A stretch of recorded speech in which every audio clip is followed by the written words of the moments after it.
comptent en commun Tom Holland, Whoopi Goldberg, Salma Hayek, Cynthia Rumahur, Danny Glover.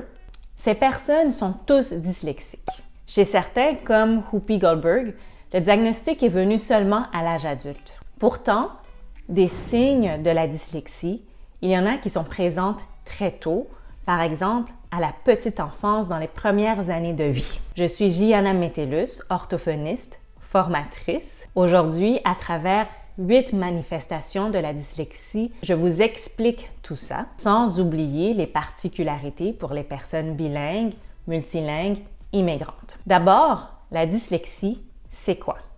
Dit très simplement, c'est une difficulté à apprendre à bien lire. Et cette difficulté-là, elle dure dans le temps, elle persiste dans le temps. La dyslexie touche environ de 5 à 15% des personnes.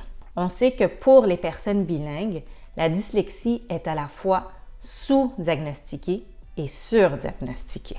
Autrement dit, une personne dyslexique qui présente des difficultés à lire dans sa langue seconde, on peut penser justement qu'elle n'est pas dyslexique, que c'est normal pour elle parce qu'elle est en train d'apprendre à lire dans une langue seconde alors qu'elle est dyslexique. Ou à l'inverse, on peut voir chez une personne qui apprend une langue seconde des difficultés qui, elles, sont normales et penser à tort que cette personne-là est dyslexique. Ce que j'ai déjà observé dans ma pratique, c'est des personnes immigrantes pour qui la langue maternelle est le français, qui sont en train d'apprendre à lire en français, à continuer à apprendre à lire en français, qui présentent des difficultés et penser à tort que ces difficultés sont en lien avec son adaptation dans son pays d'accueil, alors qu'il s'agit d'une dyslexie et que ces difficultés étaient déjà présentes. Sans plus tarder, les manifestations de la dyslexie. Première manifestation. Alors, un des signes de la dyslexie, c'est un manque de plaisir à lire. Donc, la personne dyslexique, souvent, n'aime pas lire. C'est pas vrai pour toutes les personnes dyslexiques. D'ailleurs, je viens préciser que les manifestations que je vous présente, c'est pas seulement avec ces signes-là que vous allez savoir si vous êtes dyslexique ou pas, ou si vous avez un enfant dyslexique ou pas. Par contre, ça peut vous aider à orienter votre réflexion. Le seul moyen d'en être sûr, c'est d'aller chercher une évaluation professionnelle. Plusieurs professionnels offrent cette évaluation, dont l'orthophoniste. Si vous êtes intéressé à savoir comment je fonctionne comme orthophoniste pour les évaluations en orthophonie, vous pouvez consulter mon site web. Et si vous êtes intéressé à faire une évaluation en orthophonie à ce sujet, donc c'est possible de réserver en ligne, mais également c'est possible de réserver une rencontre d'information pour voir si cette évaluation est pertinente pour vous ou pour votre enfant.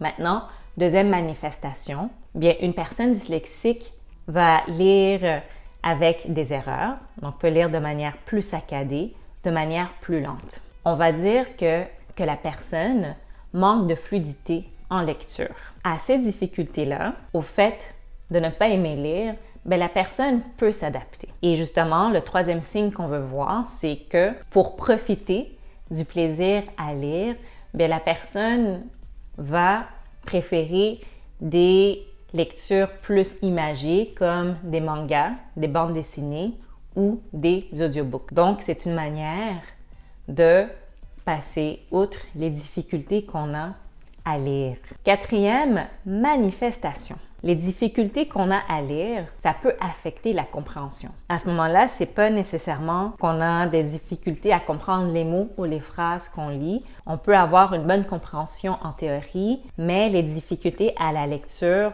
ont un impact sur la compréhension, ce qui fait qu'au final, si on n'a pas d'adaptation, eh bien, il y a des difficultés de la dyslexie qui se répercutent sur la compréhension en lecture. Ce signe-là peut être variable, donc des fois il y a peu d'impact sur la compréhension pour des personnes dyslexiques, d'autres fois il y en a beaucoup, d'autres fois c'est plus subtil, mais il y en a un peu.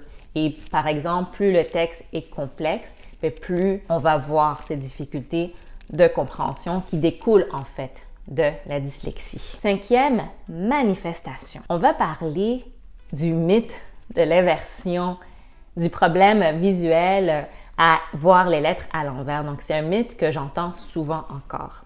Donc, la manifestation que je vous présente maintenant, c'est que oui, il peut y avoir des difficultés, si on veut, de mélange de lettres, d'inversion, mais il ne s'agit pas d'une difficulté visuelle. À la base de ces inversions ou de ces difficultés à bien lire les lettres dans les mots, à la base, il y a des difficultés de conscience phonémique. La conscience phonémique, c'est quoi? C'est l'habileté à manipuler les sons dans les mots. Ça implique plusieurs choses. Pour ce qui concerne la lecture, je vais vous donner des exemples. Donc, ça peut être capable de bien discriminer et de bien isoler le premier son dans un mot. Donc, si je prends le nom Gianna, le premier son, c'est J, ce n'est pas Ch, par exemple. Et là, je pense en termes de son, pas en termes de lettres. Aussi, une autre habileté importante, c'est l'habileté à segmenter les sons dans un mot. Donc, dans le nom Gianna, il y a 5 sons. J, I, A, N, A. Aussi, une autre habileté importante de conscience phonémique, c'est l'habileté à fusionner les sons. Donc, J, I, A, N, A, ça fait Gianna. Donc, tous ces exemples d'habileté peuvent être impactés. Donc, ça peut être difficile pour une personne dyslexique. Et concrètement, ce que je vois dans mes évaluations en orthophonie, ça peut être que je fais lire un mot et donc on voit le mot feu, ça a été lit veut.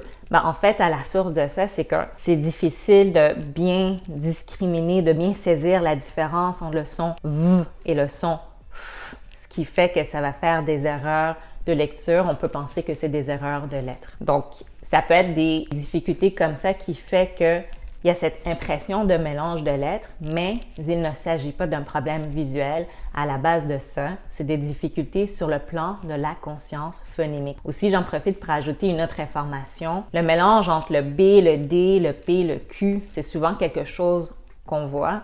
Mais puis oui, on peut le voir chez les personnes dyslexiques en lien avec les difficultés sur le plan de la conscience phonémique, mais on le voit également chez plusieurs enfants, beaucoup d'enfants qui apprennent à lire et à écrire en première année.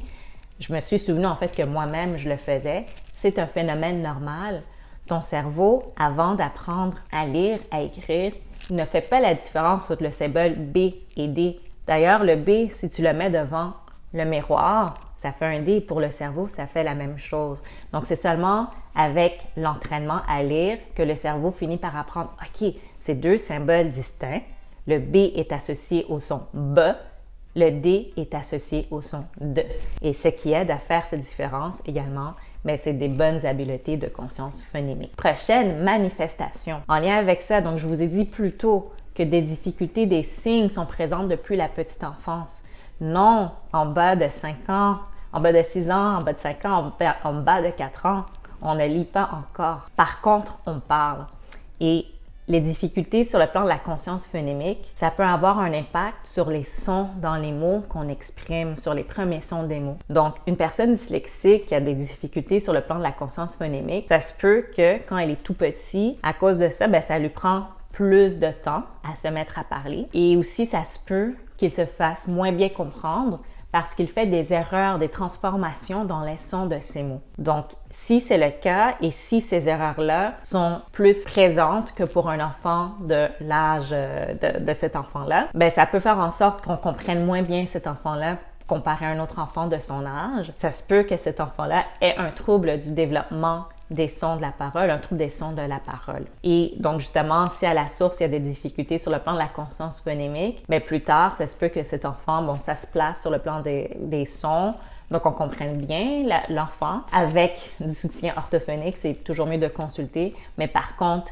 ça va paraître quand on se met à lire, donc ça se peut qu'il y ait des difficultés. Donc, c'est un signe à connaître, justement, parce qu'à la petite enfance, on peut travailler sur le plan de la conscience phonémique.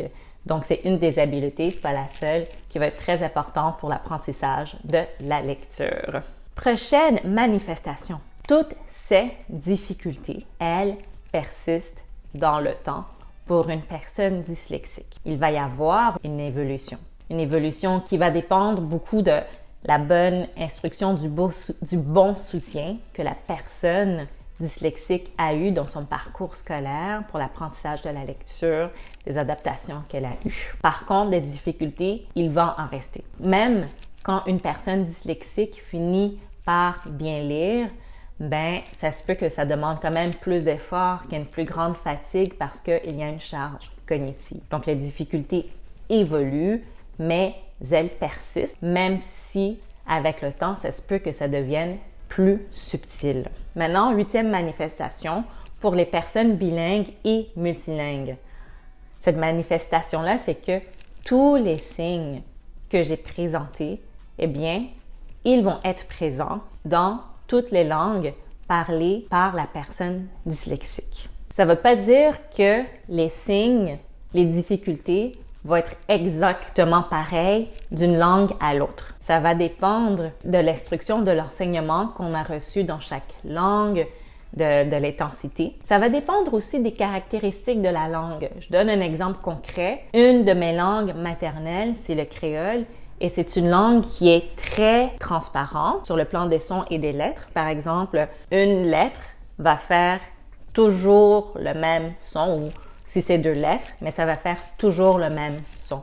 Donc ça fait en sorte que ça va être un peu plus facile pour une personne dyslexique d'apprendre cette langue-là comparée, par exemple, au français, qui est une langue quand même assez, on va dire, consistante par rapport à ces associations-là de lettres-sons, mais moins consistante que le créole. Donc, c'est des particularités comme ça de la langue, de l'enseignement, qui peuvent faire des différences dans les langues, que des fois, on va peut-être mieux voir que d'autres. Des fois, on ne le sait pas trop pourquoi, mais il peut y avoir des préférences, encore une fois, par rapport au lien qu'on a avec les langues, ça va être variable. Mais même s'il y a des différences entre les langues, il y a des difficultés dans les 2 langues et des difficultés qui sont présentes depuis l'enfance. Maintenant, c'est à votre tour. J'aimerais vous entendre. Vous pouvez me laisser en commentaire si vous vous êtes reconnu ou si vous avez reconnu un proche. À bientôt.